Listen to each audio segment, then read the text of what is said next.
Okay, so I almost want to say pegging your sense of safety onto somebody else.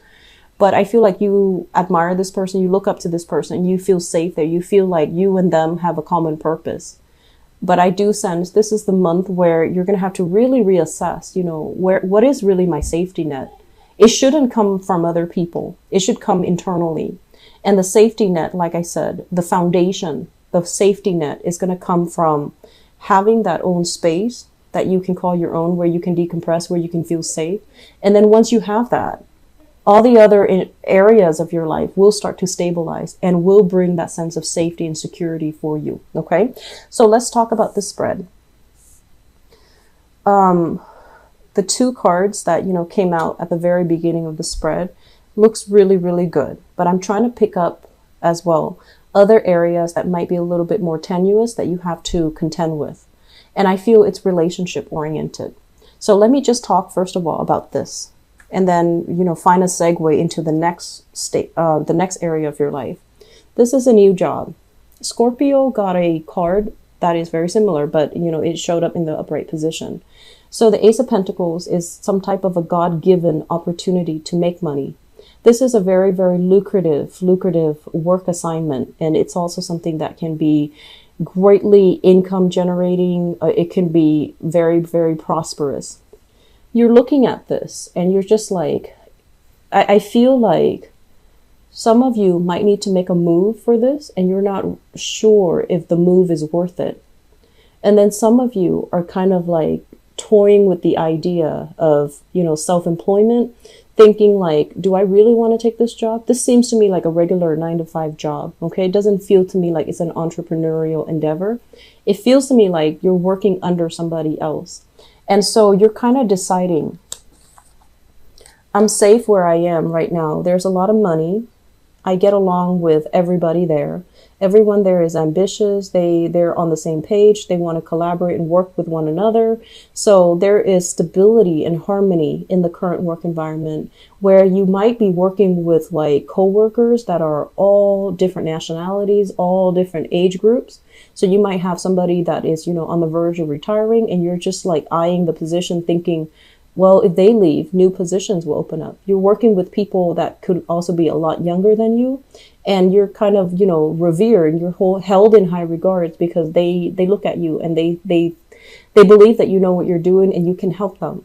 So I feel like it's a very dynamic environment across it feels like there are a lot of different age groups. It's like a broad spectrum in age, a broad spectrum in ethnicities.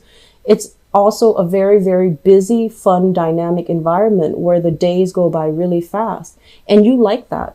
You like a place that is, if it's something too stable, it tends to be boring. So you gravitate towards environment that is a little bit more fun, dynamic, fast paced, because you don't want to be stuck feeling bored. So in this current environment, you feel like, oh, there's a lot to do. I'm still learning. So I'm not sure if I'm ready to shift gears just yet. But this is coming in regardless, okay? And I sense this for you guys in the mid-month reading in the October timeframe.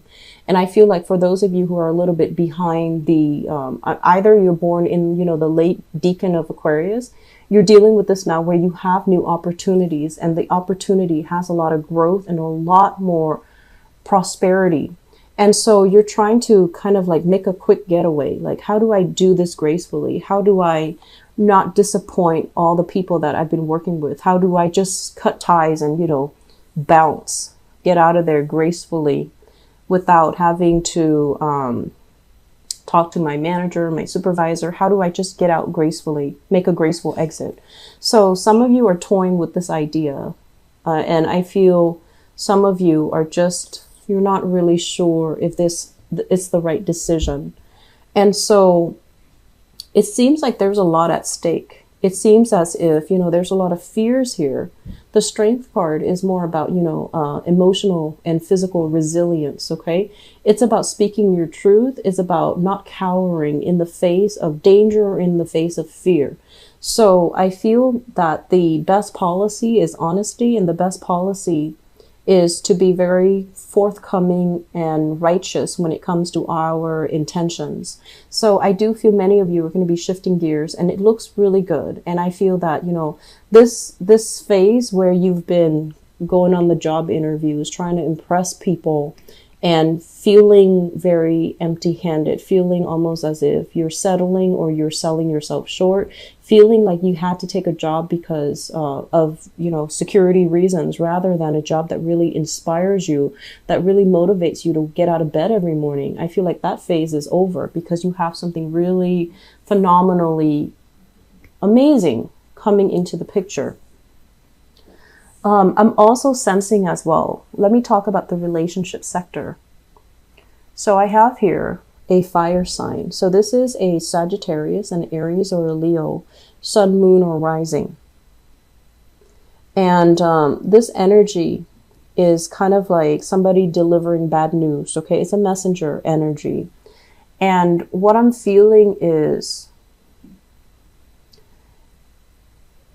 I feel, first of all, you're dealing with somebody that might require a lot more attention and a lot more of your time. Okay, so they can come out as this energy of a fire sign, where they want more from you. They want to know that you care about them.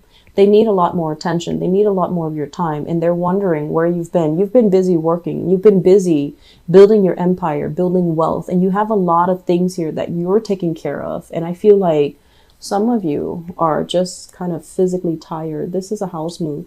Some of you have been doing this where you're jumping from place to place. You're trying to gather everything from one place to the next. And so you're neglecting your relationships. And I feel like you just don't have the time. And so this person is coming into the picture, kind of nudging you like, hey, look at me. Where have you been? Are you with somebody else, or are you, just caught up with life? And where do I fit in your life? And that's a really good question, because I feel like some of you are also wondering, is this relationship viable? Are they still a permanent fixture in my life? Am I outgrowing the relationship? I feel honestly some of you are outgrowing the relationship. And you might not have the heart to break it to them, because, they're pure and innocent and just a very fun person to be around. They're lighthearted, and I feel like they're generally very honest, but you're just not really sure of the long-term viability of the relationship, because you have a lot of expanding that's happening in your life, a lot of, I want to say, grabbing new opportunities that's coming in, and you keep yourself very nimble on your feet. And when opportunities come in, you always go with the new for some reason for Aquarius, that novelty concept. It's always like, it's almost like the grass is always greener. You have that tendency to do that. As long as it's not old, as long as it's new, I can handle the new. And I don't care what's going to happen. New is new. New is better. New is not always better, but I feel like in your mind, you automatically make up this belief that new is always going to be better. At least, it's going to be exciting. It's going to require some adjustment. So initially, yes, it's going to be fun. It's going to be exciting. It's going to be new. But then that novelty concept always wears off. And so it's really important for you to really look at,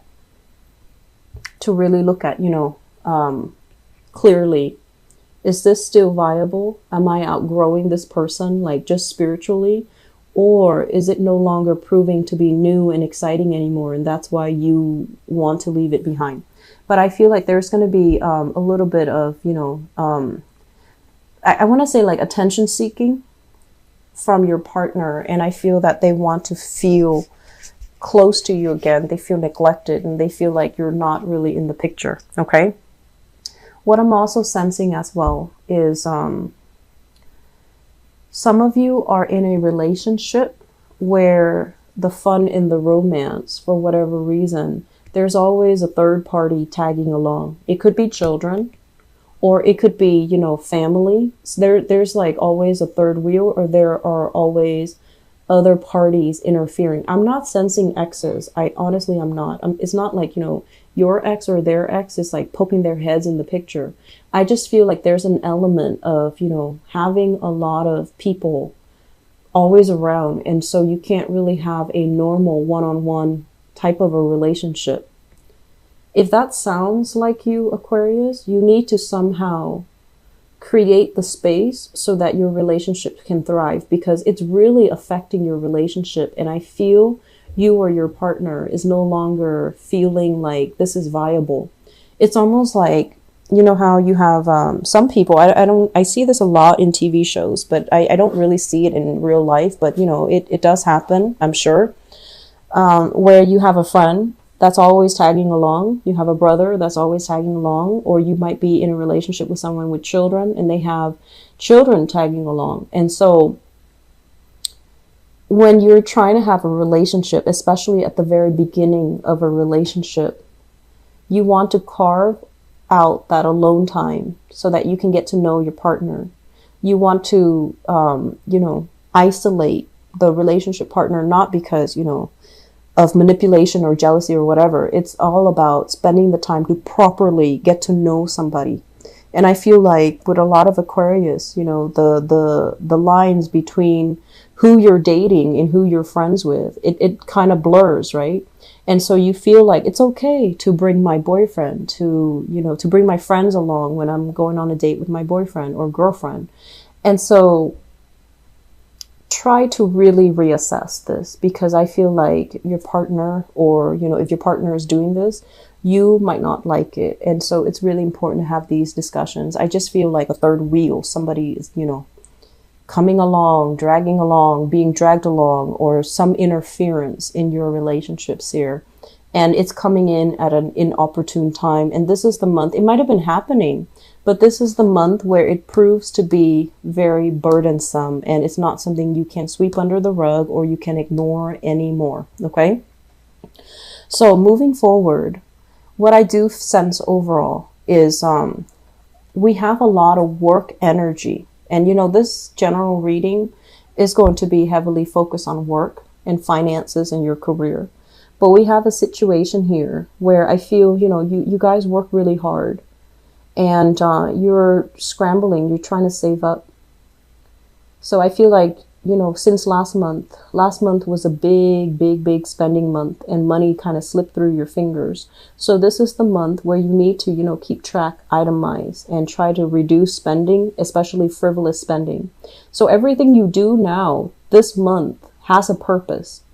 If you are buying something, it has to serve a function in your life, which is great, which is the way that we should, you know, approach money and resources. Everything that you do has to have a function, and you're trying your best to limit spending. You're trying your best to save up. You're itemizing things. You're setting a budget for yourself, which is actually similar to a Scorpio reading that I did.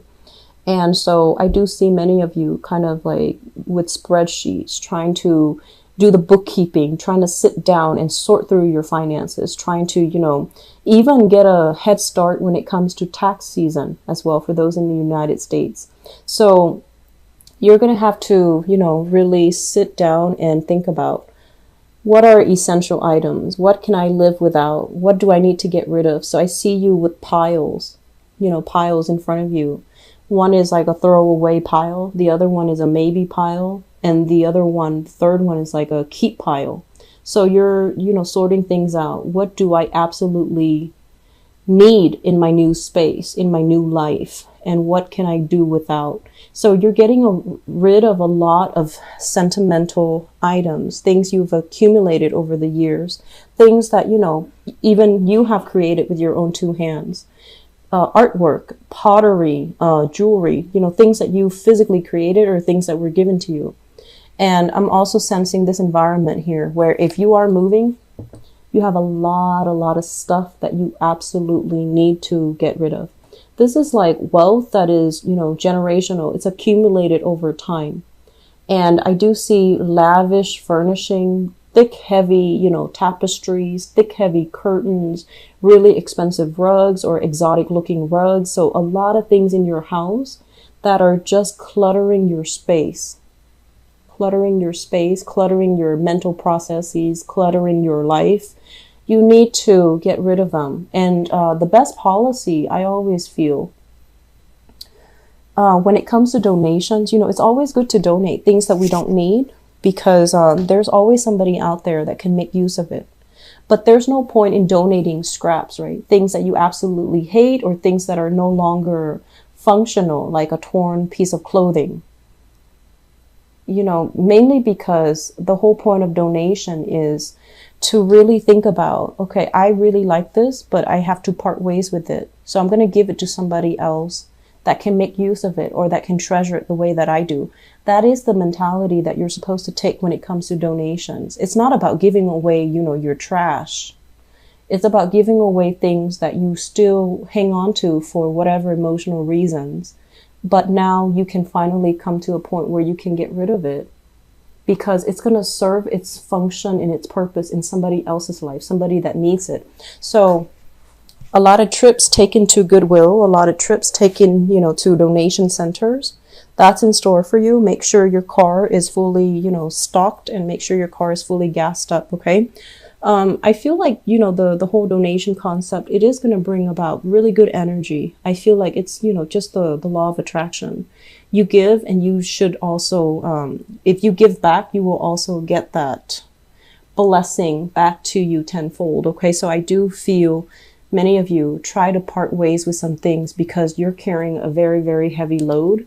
And if you can unburden yourself, it's going to feel so much better and so much lighter. I'm also sensing, you know, if you're going into a house situation and there are a lot of people, it's going to feel like you're not really home and you're going to make a move again. So try to do it right the first time so that you don't have to do it again. And we do have a Mercury retrograde cycle. I believe it starts on December 2nd. And so if you're making a move, try to do it this month. Okay, try to do it at the latest, you know, by the end of November, so that you're not carrying that new energy into the next month. And during Mercury retrograde cycles, you will misplace items, you will lose things, or the home that you thought you wanted or the job that you thought you wanted is going to be below expectations, okay? So I'm going to leave you guys with that. Money looks very, very good, and you're definitely curbing your spending, which is great. I do see new jobs. I do see as well, many of you, I just feel like, you know, needing to stand up for yourself, needing to, you know, face your fears head on and don't shy away from conflict. Don't recoil, okay? And at the same time, gather your thoughts so that you are speaking in a way where it shows you're the person in authority, okay? So don't let other people dictate the narrative. Take charge of the situation, speak loudly and firmly.